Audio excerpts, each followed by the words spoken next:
all, all I hear is your dog snoring. It's so funny. What do you hear? Your dog. Oh, Chewy. It's so. I just hear. Wake up. If I can't sleep, you can't sleep. It sounds like. It sounds like somebody's moving chairs on a hardwood floor. Hey, everybody, and welcome back to another episode of the DLF Trade Show. Oh man, I tried this last week. Your go-to place for sources and trade values, and I bombed it last week, and I bombed it again this week. I spent a week practicing that, and no, I didn't. I completely forgot what I said last week, so I did it again. DLF Trade Show. Russ Fisher at Dynasty House, Addison Hayes, Adam Hayes, Hayes _. Addison gave me that look like, all right, he's going to start over and try it again, and I'm going to edit this out. But no, we are just going to keep going. I don't do second takes. Come on. I'm a professional. Last week, we did a bunch of listener trades, and it went so well. We kept getting more and more submissions. So we're doing it again. We're doing another round of listener trades, and we are just going to jump straight into them. First, from Jacob Buettner, 12-team Superflex League, the 2022 104 for a 23 first and 23 third. Now, the analyzer already has the 23 first worth more. By that much. It's 374.1 for the 104, 384.2 for the 23 first, and the third is 48.4. Caution, Team B is giving up the highest value asset and the most pieces in the deal. I am now, okay, so if you asked me in May when I was doing all of my rookie drafts, I'm pretty sure we did ask this question and I answered it. Like, to me, the answer was really around that 105, 106 area where I was willing to sell it for a 23 first. Because I'm a really big fan of that chunk of wide receivers: Wilson, Burks, London, Jameson Williams on heavier rebuilding teams, I guess. But now I think I'm just like, if it's not Brees, I'll probably just take a 23 first for it. Right.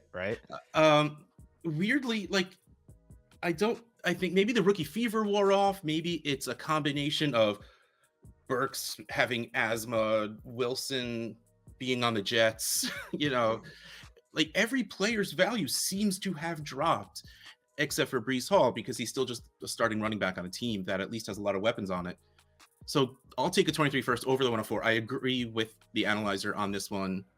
And if I have to send a third to get this deal done on top of the first, fine, whatever. Right. Like, that's what thirds are for. They're there to get a little something to throw in to get deals done. So again, I think this is fine. This is perfectly even. And if you happen to be one of those people that are still in on one of those receivers, or if Kenneth Walker fell to the 4, awesome. Yes, cool.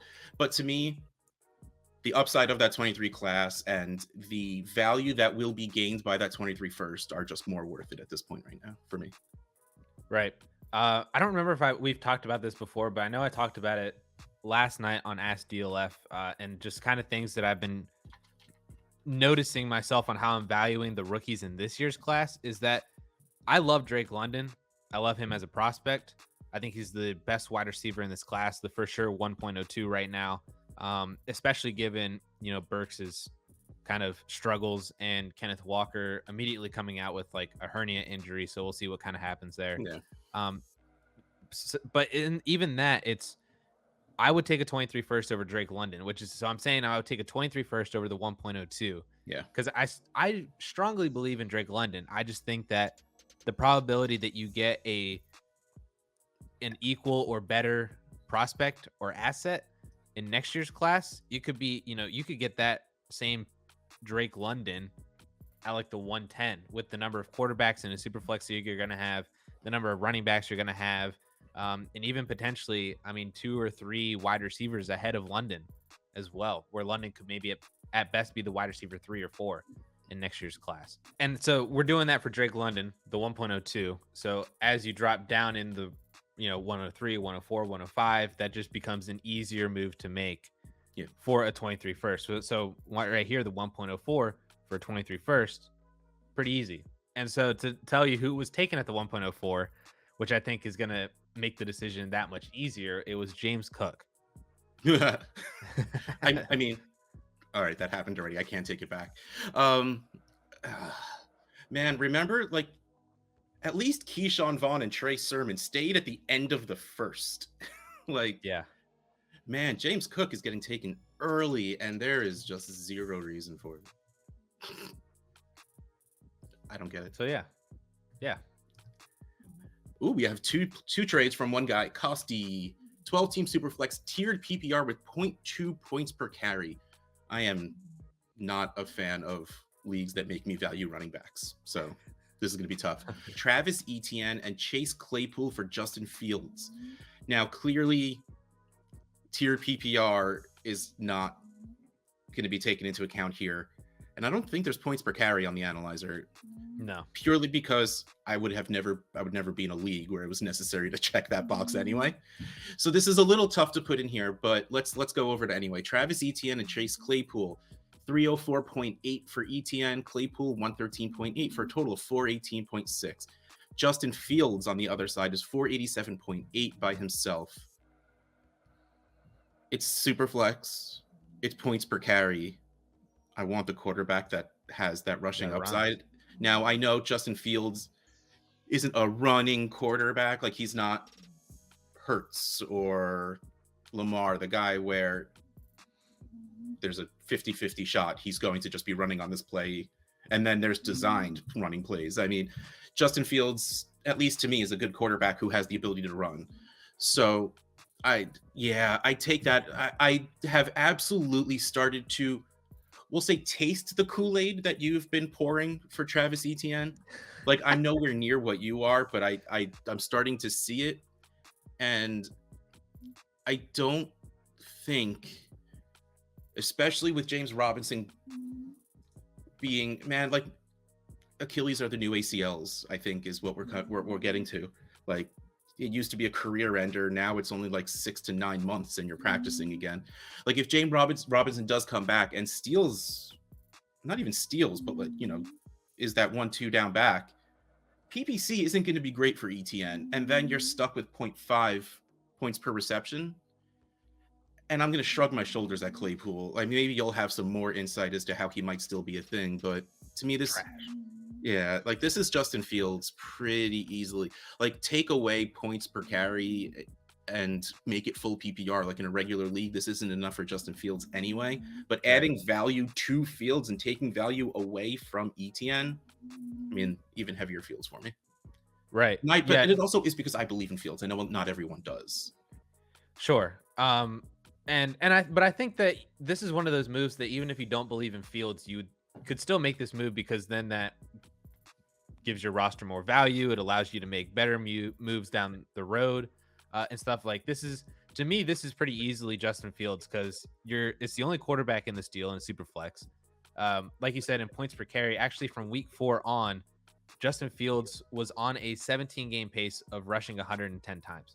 Oh, well, hopefully they got their line a little bit better. No, they didn't. I mean, if you've seen the preseason, they did not. So he is going to be running for his life. Yeah. So it's possible that Justin Fields and Travis Etienne, at least this year, and maybe for the foreseeable future, if James Robinson does stay and take a lot of the primary rushing duties, that on a yearly basis, their point per carry is kind of, the same. Yeah, not too far off. They have the same number of rush attempts. I was curious where you're going with this, and that is a great point. Yeah. So you're getting the quarterback, you're getting the rushing upside with Justin Fields in a point per carry. And then, like you said, like, the tiered PPR hurts Travis Etienne. Chase Claypool's just kind of whatever. I'm taking Justin Fields here. I think this is a great trade to go get that quarterback. Even if you don't believe in him, you could still flip Justin Fields, I think, pretty easily for somebody else that you do believe. Easier than you would Etienne and Claypool. And here's my last point on this, and then we'll move on. Let's say all 3 of them have a bad season. Who's going to have the best value installation? Whose value is going to be the highest after a bad season from the 3 of them? Fields. The quarterback. Unless the Bears draft a quarterback next year. But... Fair. But, yeah, I wasn't going that far. But, like, if Fields finishes as, like, QB 20, and it's enough that the Bears aren't going to go out, and because they realize that they did not bring in an actual wide receiver to catch the ball for him. Sorry, Velus Jones. Like, if they just plan to stick with him, then that installation is there for Fields. It is not there for ETN. Definitely not there for Claypool. Claypool might get like a little bit of bump when he, I'll just say when he leaves Pittsburgh, but not enough to make up for this. Next trade, Eagles. Okay, Dallas Goedert and Miles Sanders for Rashad Bateman and Brandon Ayuk. Dallas Goedert coming in at 160, Miles Sanders 133.6 for 293.7 total. Rashad Bateman 226.8 by himself, and Brandon Ayuk 133.7 for 360.5. Now here is where PPC is going to really come into this that we can't reflect in the analyzer, because I really believe Miles Sanders is going to get a lot of rushing.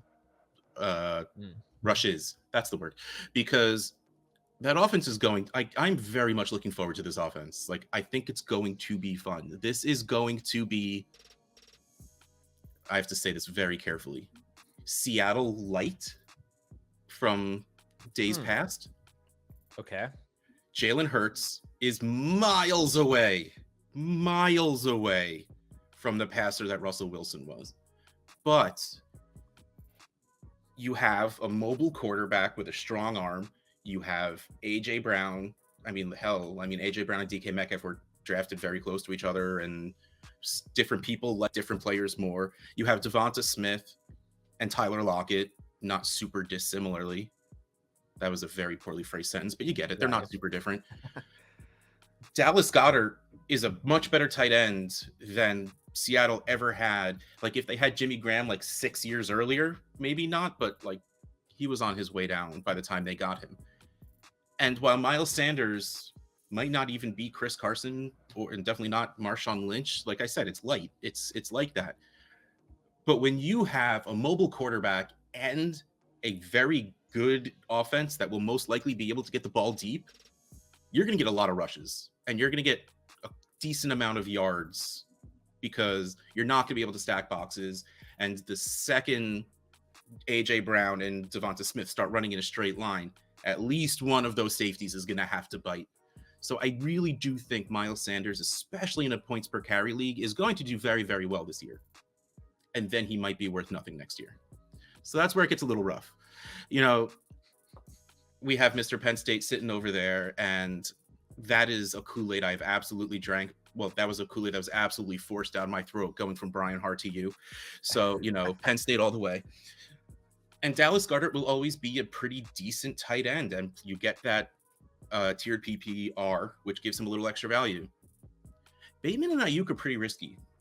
I like both of them. Well, risky is the wrong word. Bateman should be safe. We've talked about his ceiling and my not great feelings about it. And the same goes for Ayuk. I think he'll be safe, assuming he doesn't do something to piss off Kyle Shanahan again and actually gets to stay on the field. I think he'll be fine. But you're getting two players at positions of premium for two guys that may just finish with replaceable wide receiver numbers. And the thing is, Goddard and Sanders are decently lower in the analyzer. Again, it's not completely reflective of this league, but I don't know if I could do this in real life. Also, I don't know if I could be in this league in real life, but I think I like Goddard and Sanders. So I'm taking the Bateman Ayuk side on this one, mainly because I don't want Miles Sanders. So like, I agree with everything that you said, mainly, except for the final result in that Miles Sanders is going to be the one to benefit. It's going to be Kenneth Gainwell. So,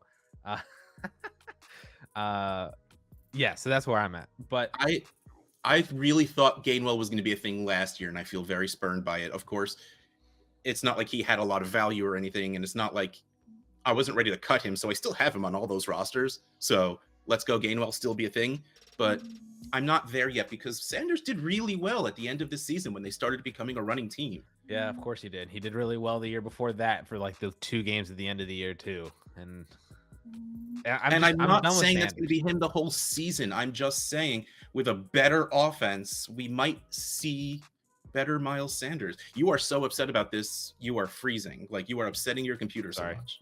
We should move on. I know. I just Next we have Nathan Leidwinger, 10-team Superflex, Tony Pollard, Kadarius Toney, and Mitchell Trubisky for Treylon Burks and Ramondre Stevenson. Man, I'm just going to say that's already like quarters for $1. Tony Pollard, 80.3. Kadarius Toney, 76.1. Mitch Trubisky, even in a super flex league, 27.3. Total of 183.6. Treylon Burks, 201.2. Ramondre Stevenson, 74.2. I mean, is there a world this isn't the Burks side? No. Okay. This is the Burke side, and yeah, this is Superflex. Yeah. Okay. Well, check that again. So I do really like Ramondre Stevenson. I don't know what that backfield is going to be in New England, but that's cool. It's a nice flex bye-week replacement, and if Harris does get hurt again, Ramondre will be the guy that you can be in New England. Tony Pollard, I still don't get it. Kadarius Toney, I love the idea of acquiring Kadarius Toney, but for cheap. This isn't cheap. Right. And Mitchell Trubisky, in a 10-team superflex, if you have to start Mitchell Trubisky, just don't start a quarterback in your superflex spot that week. Basic, yeah. That's 100% it. Like, this is so easily the Treylon Burks side. I mean, I would do it without Ramondre Stevenson, but then you're getting who everybody seems to just really, really love is Ramondre Stevenson. And I get it, the probability that he could end up being the Patriots starting running back at some point this year for the remainder of the year, but then also in the next year when they let Damian Harris walk. I like acquiring Ramondre Stevenson, especially at these kind of prices, but this is a trade mainly just to go get Treylon Burks. Yeah. Like I see the struggles, and I see, the asthma and, like Mike Vrabel's like trying to make him like earn his way on the field and, gridiron stuff. I get that, but like at the end of the day, I think Treylon Burks is good enough, and it is the same prospect that we saw in Arkansas to still be the wide receiver 1 on this team. It may not happen in year 1. It may not be AJ Brown that we saw in year 1 with Tennessee. It may not be Chase or Jefferson or Waddle. It might take a year. By the way, right? Chase and Jefferson and Waddle, like that's not supposed to be a thing. Don't get used to that. Right. So I still really like Treylon Burks, and I like the opportunity to buy him, especially at these kind of prices. I might try to go out and see if anybody's kind of lowish on him like this. Smart move. Next, Tom23, 10-team, 1 quarterback. He just said more, so I assume DJM. All right. Public service announcement. Give players full names. Like exactly like this, especially if you're asking for advice or if you want us to put, if you want your trade on a show of some sort, nothing is stopping you from getting full names. And if especially you run with out names of where there's multiple players. Yeah, like doesn't, like no, he I'm said, not, he I'm said, not going to give any slack whatsoever, because that's just going to lead to, well, more. And DJ Moore's the only more I think of. No. Just there's always 3. use full names. There's 3 of them. And I'm going to take a step back. If you're doing a poll on Twitter, put the players' full names in the tweet itself, because you're not going to be able to fit big trades in just the poll choices, and you're going to have to abbreviate, and no one's going to know what you're talking about. But you have a whole lot of characters to fill that tweet with, so you'll be able to put league, tag all those people you want to tag, the details, whatever, and you'll still be able to get those names in. Okay, so let's get to the trade. And again, we're assuming it's DJ Moore, especially because it makes it close. I think he's the most valuable Moore at this point. Yeah. Until Rondale gets his chance this year. Okay, well, I mean, I really do like Rondale Moore, but that's besides the point. So we're going to do this 10-team, 1 quarterback trade. DJ Moore, Nick Chubb, and Brandon Ayuk for Cooper Kupp, a 24 first, Clyde Edwards-Helaire, and Michael Thomas. DJ Moore coming in at 558.6, Nick Chubb 516.3, and Brandon Ayuk 221.2 for a total of 1296.2. Caution, Team B is giving up the highest value asset and most pieces in the trade, because Team B is giving up Cooper Kupp at 779.7, a 2024 first at 257.1, CEH 173.3, and if Michael Thomas ever plays in the NFL again, 158 for a total of 1368.1. Okay, so let's stop and think about this for a minute. 10-team, assuming you're starting 9 or 10, studs matter. So I'm going to put Cooper Kupp as I'm going to push this to Cooper Kupp for that reason. Okay. Because I'm going to take Cooper Kupp over DJ Moore. And then you get a 24 first, which I get that Nick Chubb is 516.3, which is fantastic for Nick Chubb. But Nick Chubb for a 24 first doesn't seem that too egregious to me. Probably a little something, like a second. Yeah. Yeah, like it's not right, but it's not that far off for what you're getting for a 26-year-old running back. Yeah, I don't think it's double. And honestly, Ayuk for CEH and Michael Thomas, while I don't agree with it, I think you could probably see that because I'm starting to buy in on Ayuk being worth it. If you're starting 10 players, you're probably going to start Ayuk every single week. And especially if something happens to Kittle or Debo. Right. So if I'm taking Cooper Kupp over DJ Moore, okay, if I'm taking the first and Chubb cancel each other out, Ayuk, I'll probably take over CEH and Michael Thomas. So really what it comes down to, how much more am I taking Kupp over DJ Moore? And the answer I think is a lot. So while I don't really, well, I guess the trade analyzer only has this off by like 70, which is not much. I think I walk away with Kupp in the 24 first. And then if I really feel like I have a hole at running back that CEH doesn't fill, I go throw the first in CEH for someone I think will score better and maybe have a longer future in the league than Nick Chubb. Yeah. So I like the DJ Moore side. Like as a package, I really like it. Yeah. Especially in a 10 team, because it's like you said, like you need the studs.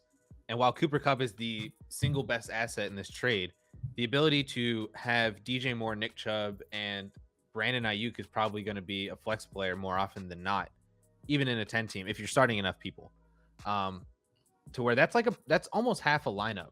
That's like a third of a lineup, you know, to where, yes, you have Cooper Kupp then, but then CEH, I don't feel confident really in starting every single week. Michael Thomas is just kind of an unknown at this point. Like if he does play, you're going to start him probably, but is he going to play? The 24 first is nice, but you got to wait a couple years for that. And so like, I feel like I kind of want the DJ Moore side. I get why the Cooper Kupp side is more valued in the analyzer, but I just think I want the DJ Moore side because you just have better overall assets in on that side. And maybe the firepower isn't necessarily there like it is with Cooper Kupp, but I think as a group, you're just going to be way happier with them on your roster than the Cooper Kupp side. Yeah, you're right. I still think the value is on the Kupp and the first side. Like I kind of agree. And if it's a league where you have to start two running backs, I think CEH is probably a top 20. So like you don't feel great about it, but I think I slide him in as my RB2. And assuming this is me building my team, I have pretty strong wide receivers and hopefully a better running back in my RB1 spot. Mm-hmm. So yeah, clearly this is very much dependent on how you build teams, how you like teams. I agree with what you said. Like if this is not an active league and like this is, you think the one deal you're going to get done in the first few weeks of the season. Yeah. I would do this and go get more Chubb and Ayuk and feel good, like you said, plugging all of them in my lineup. Mm-hmm. Now, quick question: if it was Elijah Moore, does that make it more Cooper Kupp for you? Well, yeah. Okay, yeah. So if it was Elijah Moore, I think I switched to the Cooper Kupp side. If it was Rondale, then it's 100% the Cooper. Like that's like a bad trade then at that point. But yeah, okay. And I do really like Elijah Moore, just to throw it out there. But I mean, the value isn't there for this. Right. Next, we have Kevin Weihs, a 12-team Superflex League, a 23 first, Jamison Williams, and Calvin Ridley. Well, that's ID, obviously. For Breece Hall and a 23 second. Here we go. 23 first, 384.2. Jamison Williams, 143.9. Calvin Ridley, 43.6 for a total of 571.7. Breece Hall, 533.3. That's good. And the 23 second, 134.3. Total of 667.6. So here's my thing. We were talking about a 23 first pretty much being behind Breece Hall, but how far behind? I don't think it's very much. Like especially like team situation wise, if that pick feels early and my team is bad, I might send Brees Hall for a first if it felt top 5. So Jameson Williams and Calvin Ridley for a second is just like it feels like this trade was made using the analyzer and not like heart, not like feeling. Because while I love the analyzer, you need to put some of you in it as well, because it's just it's close and I get it, but to me, I would much rather have the first Jameson Williams and Calvin Ridley. I am on the bandwagon purely 90% bias based that assuming Calvin Ridley comes back next year, he's going to be absolutely fine. Like maybe he'll be winded in the beginning because he doesn't play real football. He'll be working out, I'm sure, but like it's not the same as playing football. But he's still Calvin Ridley, and it's not like he was winning with speed that you get worried about when the players start to get a little older, though he'll come back at 28, which is in the middle of his prime. So yeah, like to me, I get it. I'm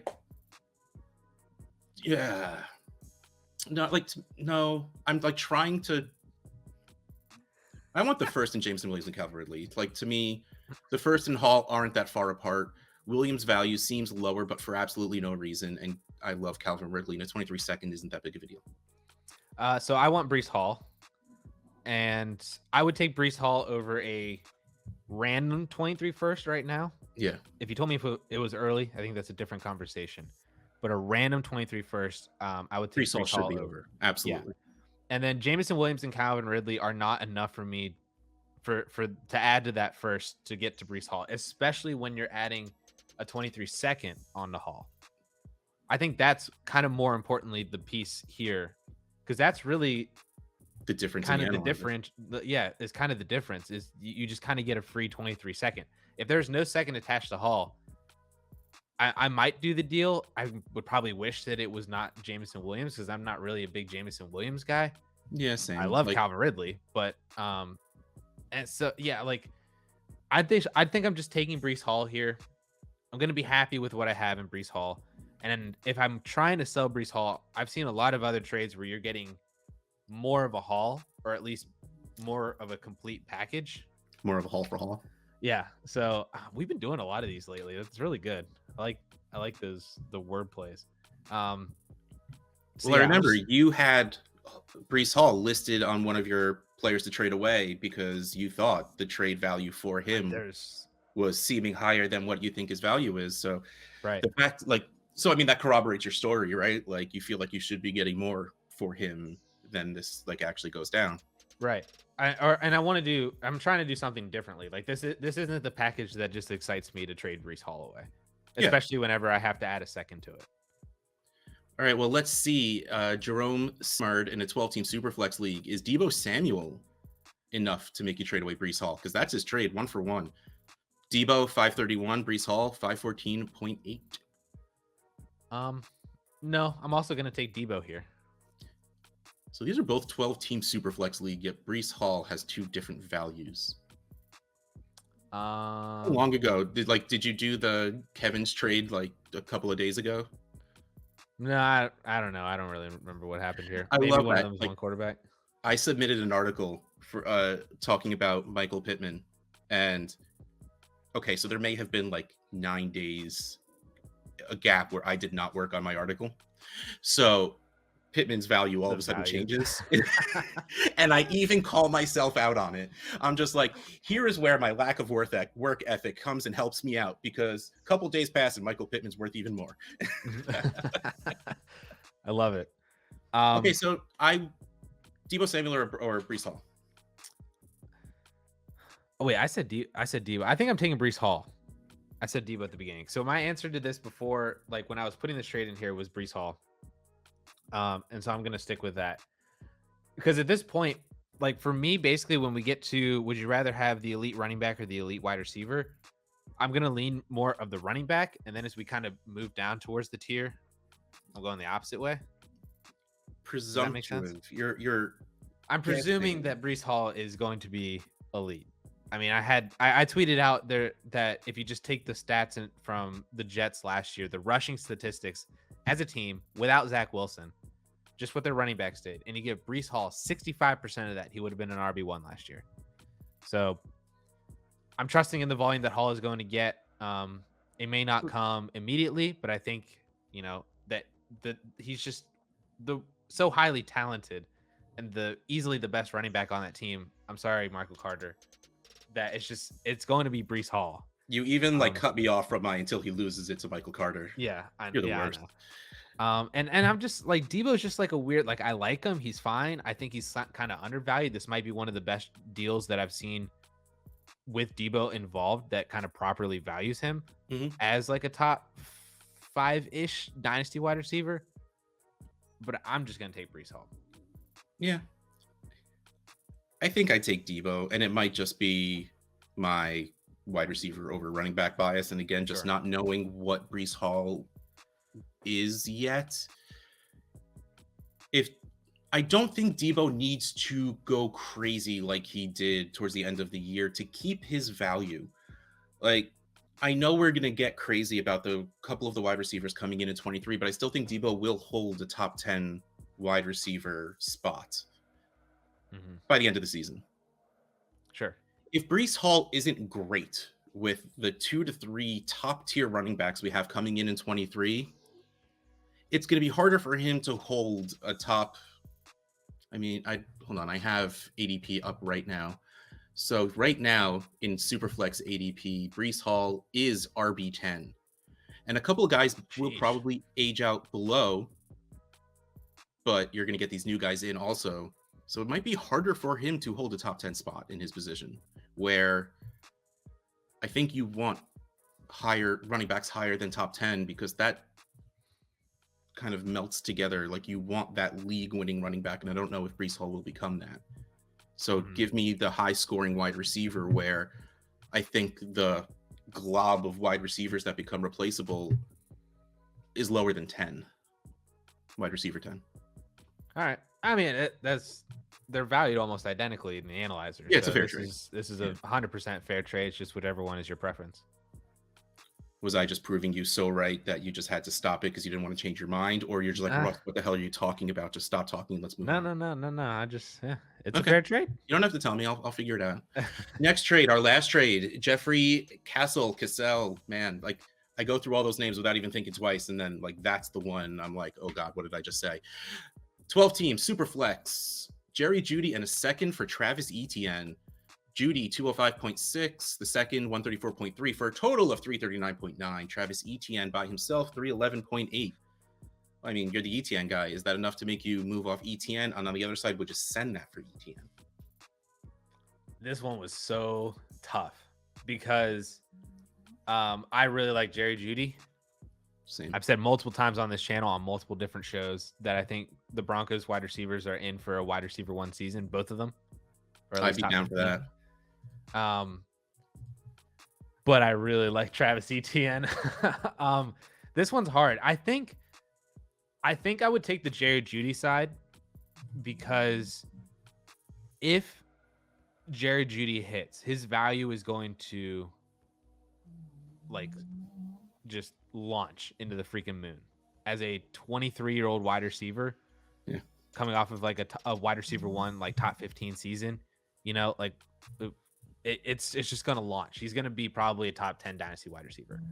And then I think you might have enough doubters to keep that a little lower, but it should be, whether it is or isn't. He'll ascend over a lot of the aging veterans for sure. Agree. With that happening. Travis Etienne, though, is kind of in that weird range where he could also ascend a lot of aging veterans too, like Cook and Eckler and Saquon and Mixon, if he does produce well, which I do think that he will. I just think at the end of the day, I think Jerry Jeudy and Etienne are going to score pretty similarly, to where I'll just take the second to add on top. Yeah, like I said, I was like sipping, just like tasting the Kool-Aid. So I'm not all the way there on Etienne. So to me, this is pretty easily Jeudy in the second. I believe in Jeudy. I know he's a good player. And I mean, let's face it, like the QB level has never been close to this for him. Right. Yeah. So I'm all in on Judy in the second, especially because I do believe Judy and ETN maybe, like you said, I don't know if they're all that different or will be all that different after this year, even if ETN does well. So give me the player I like and give me the extra pick. Love it. All right, let's go to what's in Russ's inbox. I got this one, and I absolutely immediately hit a button and rejected it. And I'm just like, I probably should have thought of that first. So I might just send this back depending how this goes. I don't know how I feel about this. So let's go over it. So Trade Addicts Trade 12-team Superflex PPR tight end premium, 1.75 tight end points per reception. Darren Waller, a 23 first and a 23 second for Mark Andrews and Isaiah Likely. So 23 first, 384.2. Darren Waller, 278.6. 23 second, 134.3 for a total of 797.1. Mark Andrews, 590.9. Isaiah Likely, 15.6, though it should be at a 0 to the end of that after last week's, this past weekend's game. Right. For a total of 606.5. Just tell me what you think of this trade first, and then I'll tell you what my side was. So I like the Darren Waller side.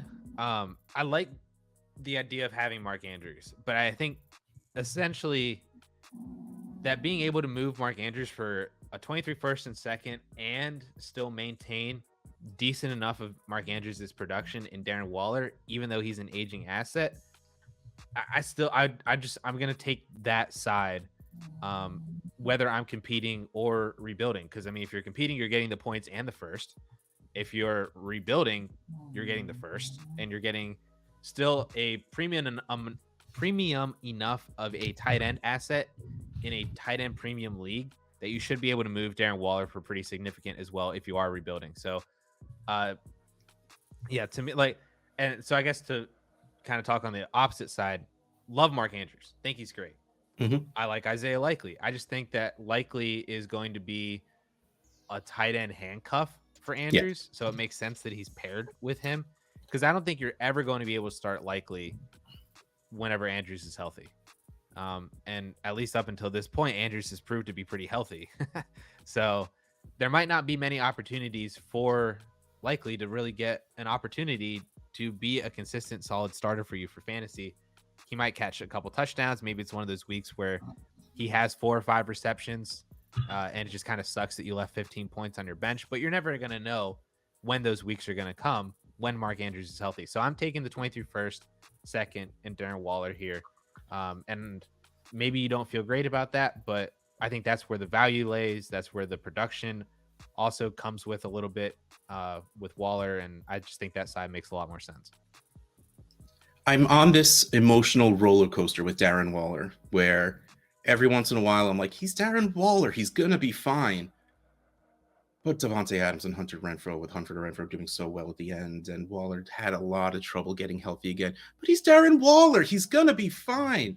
Is that offense gonna be fine? Like, weird stuff's going on at the running back, and it's a new offense. But he's Darren Waller, he's gonna be fine. I have Mark Andrews in this deal. So here's context, which I probably should have given you for this, but I just got overexcited about it all. The 23 first is from the team that won the championship last year, and it's this guy. He still has it. So this is also on my team that I thought I should have won the championship last year. Okay. So the swap for Waller to Andrews is a very big deal to me, and I really think Andrews will easily outscore Waller. And every minute that goes by, I think Waller's value go down. I don't think it's easy to trade Waller away right now. No, not very. So this comes down to, do I think I can trade away Waller, and do I care enough to get what will be a late first to see what I can do with it to flip it around? And will I feel as good about my team with whatever I end up at tight end, whether I'm keeping Waller or whatever I do? Or do I don't even know. Like, to me, there's way too much going on. Like, what value can I get knowing that this first may very well be the 112 again? Like, it's definitely going to be a playoff one because there's You know, it's not like he won the championship with every single player that chose to retire this year. Right. Well, he won the championship, and then you're giving him arguably the tight end one in fantasy this year. Yeah. So yeah. I will say, absolutely, I don't really consider that in trades.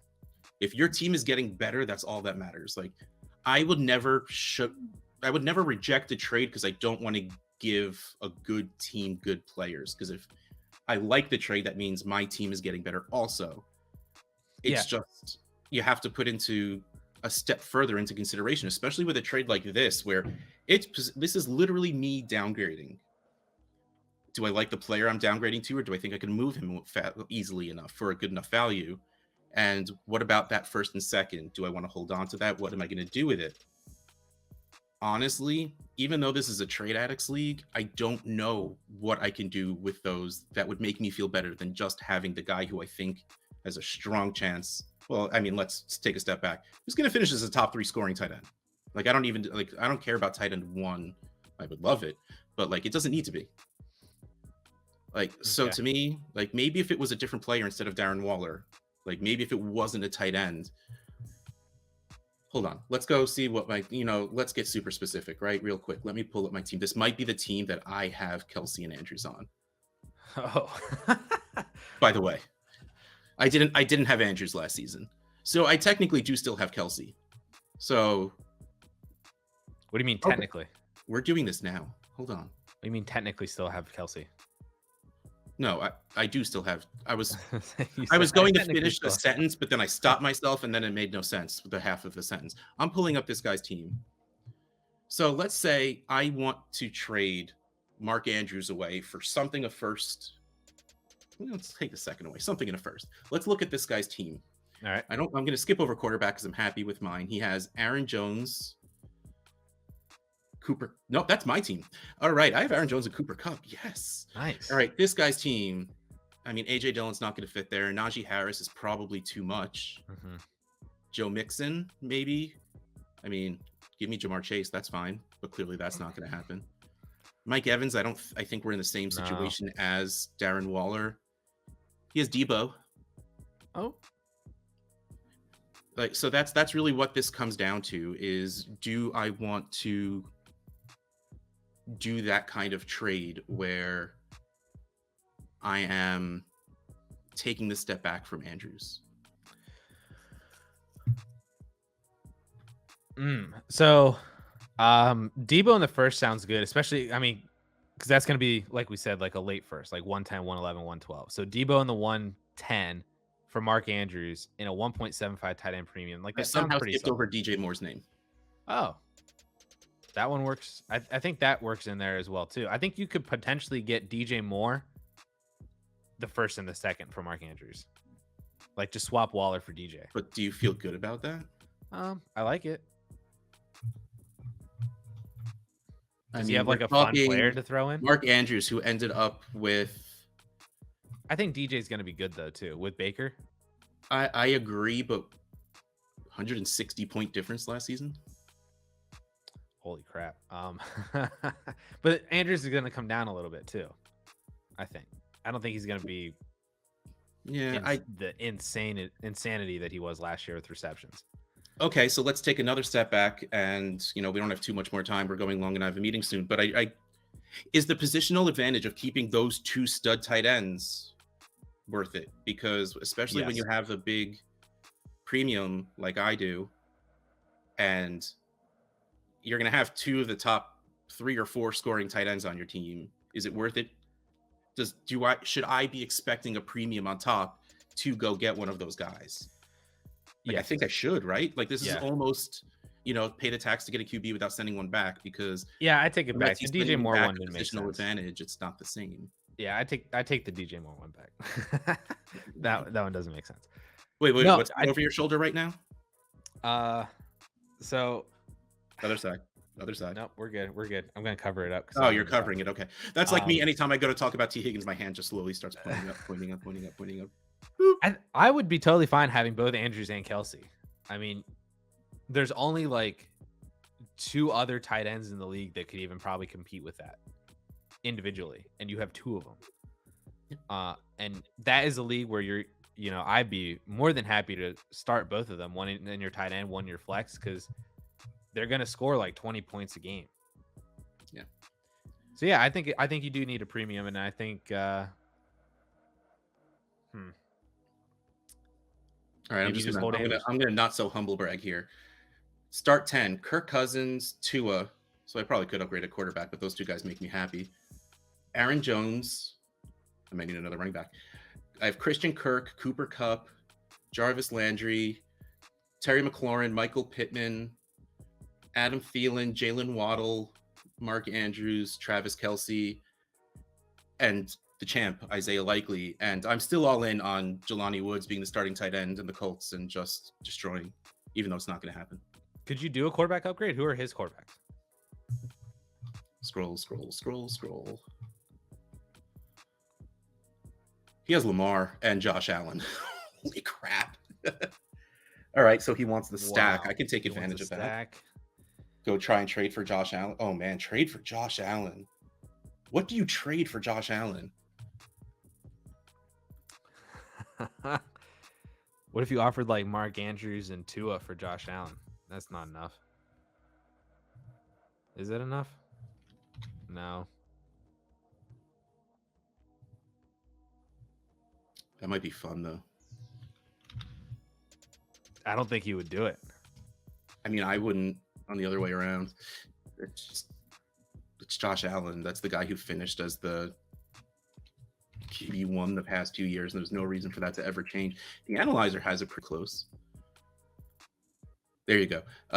Actually, our Andrews and Tua with the tight end premium total 1,005, and Allen is 960.5. But the problem is, when you're going for the 101 in a startup, most likely you need to overpay by more than what is the equivalent of a 23 second. Yeah. Well, you add Likely to your side. Yeah, you forgot to include Likely. Look at you.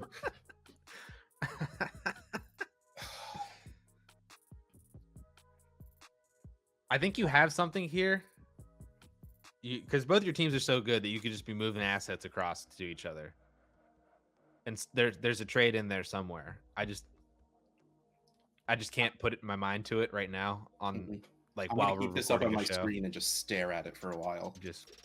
I love how there's sometimes where we end this segment with me hitting a button, either accepting, rejecting, or making a counter. I don't think I have the guts to do this right now. Like, my leg has started to bounce. Yeah, I don't blame you. That's tough. I mean, it's Josh freaking Allen. But I'm also always fine selling a tight end, especially one that just finished as the tight end one. And when you also have getting value for it. Like, this is the value you should be getting for that kind of guy. Right. And I can't remember the last time I traded a Tua share away. I have so many, though. But it's you, Russ. If anybody's going to make this trade happen, it's going to be you. All right. Next show, I'll let you guys listening, or I'll jump in the comments of this post, and I'll let you know if I ended up doing anything about it. And it's funny. I could spend 3 days stressing over it, and he just insta rejects it. And I'm like, oh well, that was fun for nothing. So, well, on that very stressful note, that is the end of the DLF Trade Show that I know you all loved. So, hey, wait, I've never like it. So why don't you just subscribe, like, and hit that notification button so you get a notification every time DLF drops an awesome video where 9 out of 10 times is going to have senior contributor Addison Hayes involved, because he's a YouTube fiend and he just loves editing videos. Yep. How do you end after that? Don't know. DLF Trade Show, Russ Fisher and Dynasty House, Addison Hayes at AmazeHayes_, and we'll catch you next time.